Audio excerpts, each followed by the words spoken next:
नमस्कार सभी को। पिछले वीडियो में हमने सिंधु सरस्वती सभ्यता में सभ्यता के काल के बारे में अध्ययन किया था। आज इस वीडियो में जो हम चर्चा करेंगे वह है सिंधु सभ्यता के निर्माता, अर्थात इस हड़प्पा सभ्यता का निर्माण करने वाले लोग कौन थे। ये विषय आज भी विवादास्पद बना हुआ है कि सिंधु सभ्यता के निर्माता कौन लोग थे। जब तक इस संबंध में निश्चित प्रमाण नहीं मिलते ये मतभेद बना ही रहेगा, क्योंकि इस संबंध में विद्वानों की 3 मान्यताएं प्रचलित है। एक मान्यता के अनुसार ये लोग मिश्रित जाति के थे, दूसरी मान्यता के अनुसार ये लोग द्रविड़ जाति के थे और तीसरी के अनुसार ये लोग आर्य थे। अब पहली मान्यता के समर्थक कर्नल ईश्वल और डॉक्टर गुहा का कहना है कि हड़प्पा सभ्यता का निर्माण किसी एक नस्ल अथवा जाति के लोगों ने नहीं किया, क्योंकि हड़प्पा सभ्यता नगरीय सभ्यता थी। इसके मुख्य नगर व्यापार वाणिज्य के प्रमुख केंद्र बने हुए थे। अतः आजीविका की तलाश में अनेक प्रजातियों के जो लोग हैं वो यहाँ आकर बस गए थे। हड़प्पा सभ्यता के विभिन्न पुरातत्व के स्थलों की खुदाई में भी जो नरकंकाल प्राप्त हुए हैं उनकी जो शारीरिक बनावट है उसके विश्लेषण के आधार पर और मानव शास्त्रवेताओं ने हड़प्पा सभ्यता का विकास करने वाले लोगों की 4 नस्लों का वर्णन किया है। एक है आदिम आग्नेय, जिसे प्रोटो ऑस्ट्रेलाइड कहते हैं। दूसरा है मंगोलियन, जिसे मंगोलाइड कहते हैं। तीसरा है भूमध्य सागरीय और चौथा है अल्पाइन से संबंधित बतलाया है। इनमें से मंगोलियन तथा अल्पाइन जो है वो अल्पाइन नस्ल के लोगों के केवल एक खोपड़ी हमें खुदाई में प्राप्त हुई है। दूसरी मान्यता के अनुसार विद्वानों का ये मानना है कि चूंकि खुदाई में प्राप्त नरकंकालों में भूमध्य सागरीय नस्ल की प्रधानता ज़्यादा रही थी, इसलिए इस सभ्यता के निर्माता का श्रेय या निर्माण का श्रेय द्रविड़ लोगों को दिया जा सकता है। द्रविड़ लोग भूमध्य सागरीय नस्ल के ही एक शाखा थे। सर जॉन मार्शल इस मत के प्रबल समर्थक हैं। इस मत की मान्यता में मुख्य कठिनाई शव संस्कार की है, जो द्रविड़ों में पूर्ण समाधि के रूप में संपन्न होता था। दूसरी बात यह है कि दक्षिण भारत में हुए इस उत्खनन में अद्यावधि सैंधव सभ्यता हड़प्पा सभ्यता का लेशमात्र भी प्रभाव नहीं दिखाई पड़ता। कुछ विद्वान बलूचिस्तान आदि भागों में बोले जाने वाली ब्राहुई भाषा तथा द्रविड़ों की भाषा में समानता के कारण भी द्रविड़ों को इस सभ्यता का निर्माता मानते हैं।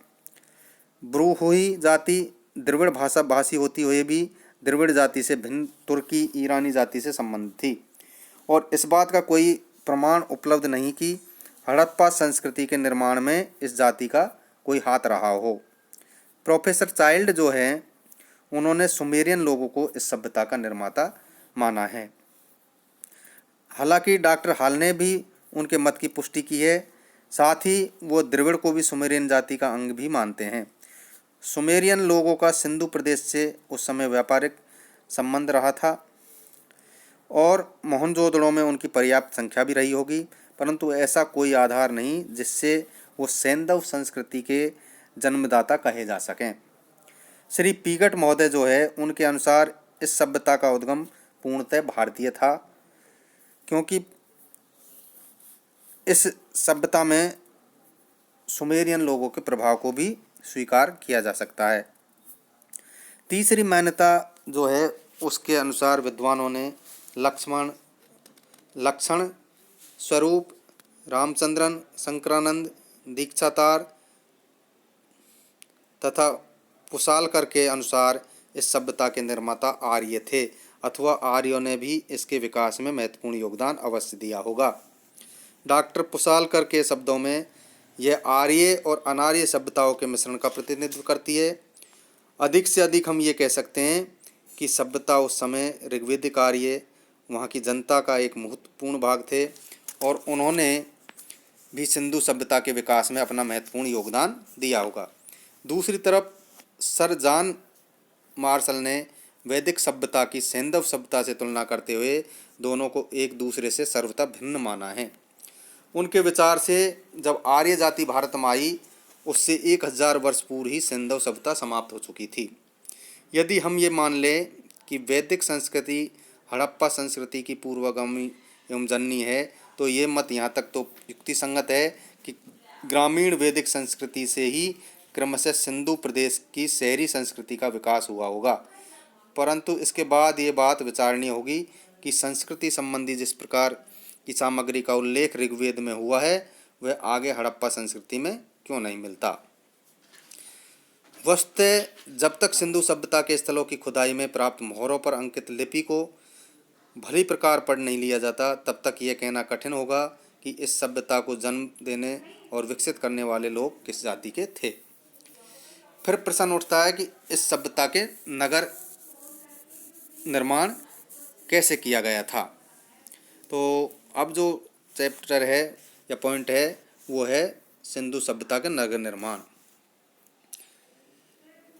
जिसके बारे में हम आपको इस वीडियो में बताएंगे। नगर निर्माण में सबसे पहले बड़े नगरों का अस्तित्व और नगर योजना तथा स्थापत्य की सुस्पष्ट पद्धति हड़प्पा सभ्यता द्वारा प्राप्त विकास के उच्च स्तर के परिचायक हैं। पुरातत्ववेताओं ने इस सभ्यता के कई बड़े नगर खोजे हैं, जिनमें हड़प्पा, मोहनजोदड़ो, कालीबंगा और लोथल मुख्य सभ्यता के नगर थे। ये सभी नगर नदियों के किनारे बसे थे।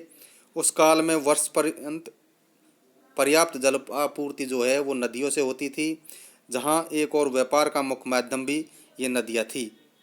वहीं से जीवन यापन के आवश्यक उपकरण प्रस्तुत करने में भी सहायक थी, परंतु इस लाभ के साथ हानि की भी संभावना निरंतर बनी रहती थी, क्योंकि उन नदियों में समय समय पर आने वाली बाढ़ तटवर्ती नगरों को क्षतिग्रस्त या उनका विनाश भी करती रहती थी। हड़प्पा सभ्यता के प्रमुख केंद्रों में जो खुदाई हुई है उससे ज्ञात होता है कि इन नगरों की रचना एक निश्चित योजना के अनुसार की गई थी। इन नगरों के स्थापत्य, शिल्प और उनकी आधार योजना में समानता व उच्च कोटि की व्यवस्था देखकर यही लगता है कि सिंधुवासी अपने नगरों का निर्माण पहले से योजना बनाकर करते थे, और योजना बनाने वाले तथा रचना करने वाले इंजीनियर जो लोग हैं वो रचना शास्त्र के अच्छे अनुभवी और ज्ञाता होते थे।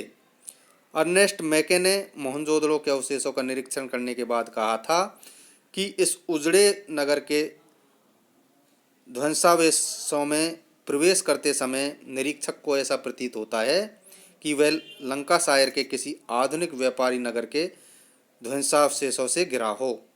इन नदियों से नगर की सुरक्षा के लिए बांधों का निर्माण भी किया गया था, परंतु अंतोगत्वा नदियाँ ही नगरों के विनाश का कारण बनना हुई प्रतीत होती है। मोहनजोदड़ो आज सिंधु नदी से 5-6 किलोमीटर की दूरी पर है, जबकि किसी समय ये उसके तट पर स्थित होता था। विद्वानों के मतानुसार इस नगर में कम से कम 2 बार बाढ़ आई थी, और विनाश के बाद पुराने भग्नावशेषों पर ही ये नगर पुनः बसाया गया था। इसी प्रकार किसी समय हड़प्पा नगर रावी के तट पर स्थित था, परंतु आज वह उससे 9-10 किलोमीटर की दूरी पर बसा हुआ है। चंदूड़ों को भी बाढ़ के प्रकोप के समान का सामना करना पड़ा था। यहाँ की खुदाई में जो मिट्टी के बर्तन मिले उनमें बालू के अंश विद्यमान थे। इस प्रकार नगर निर्माण की योजना ये योजना बनाकर करते थे, और बहुत उच्च स्तर की कला से इनकी नगर निर्माण योजना उस समय हुई थी। ये सिंधु सभ्यता का निर्माताओं के बारे में और नगर निर्माण के बारे में इस वीडियो में हमें जानकारी प्राप्त होती है, और ये इस दोनों बिंदुओं को समझने में महत्वपूर्ण सहायक सिद्ध होगा।